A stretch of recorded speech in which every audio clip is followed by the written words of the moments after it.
এই গলিবোৰতে যে কিমান ঘূৰি ফুৰিছিলোঁ ডাইৰেক্ট হোষ্টেল এইটো তাৰ পৰা ওলাই ইয়াত এইবোৰ গলি এইবোৰ বেলেগ বেলেগ ডিপাৰ্টমেণ্ট ইয়াত এবাৰ মই হিষ্টলজি এক্সাম দিছিলোঁ আৰু ইমান টাফ আছিলে এই হিষ্টলজি চেণ্টাৰটো এইফালৰ পৰা আহে এইটো ৰাস্তা আৰু এই ৰাস্তাটো ক'ত যায় জানেনে বাইক শ্বপ আৰু সেই বাইক শ্বপখনৰ পৰা আমি বাইক ৰেণ্টত লৈ কিমান যে ঘূৰিছোঁ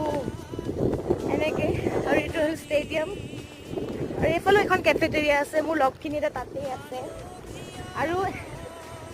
এইখিনি হ'ল বিল্ডিং আৰু এইফালে আছে এটা নতুন হোষ্টেলটো